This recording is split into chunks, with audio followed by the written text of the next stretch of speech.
ప్రముఖ సంగీత దర్శకుడు ఇళయరాజాకు Delhi high court shock ఇచ్చింది. సరిగమ సంస్థకు సంబంధించిన పాటలను వాడొద్దంటూ ఆదేశించింది. గత కొంతకాలంగా ఇళయరాజాకు సరిగమకు మధ్య జరుగుతున్న వివాదంలో ఇప్పుడు న్యాయస్థానం మధ్యంతర ఉత్తర్వులు జారీ చేసింది.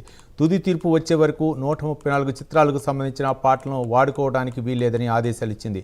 కోర్టు మధ్యంతర ఉత్తర్వుల ప్రకారం ఇళయరాజా, అతని ఏజెంట్లు, ఇతర సంస్థలు సినిమా పాటలను ఉపయోగించడానికి వీల్లేదని కోర్టు తేల్చి చెప్పింది.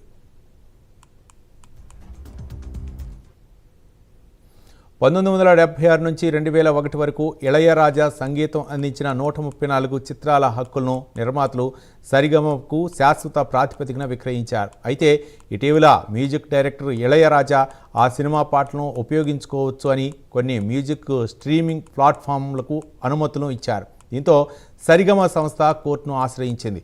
ఈ చర్యలు చట్టపరమైన హక్కులను ఉల్లంఘిస్తున్నాయని కంపెనీ వాదించింది. దీనిపై విచారణ జరిపిన న్యాయస్థానం ఆ పాటలను వాడుకోవటానికి వీల్లేదంటూ మధ్యంతర ఉత్తర్వులు జారీ చేసింది. 30 రోజుల్లోగా లిఖితపూర్వక అఫిడవిట్ సమర్పించాలని ఇళయరాజాను ఆదేశించింది.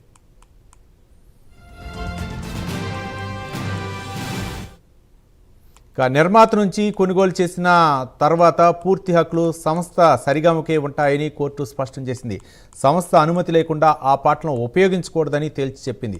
గతేడాది విడుదలైన అగత్య సినిమాలోని ఓ పాట విషయంలో ఇళయరాజాకు సరిగమకు మధ్య వివాదం నెలకొంది.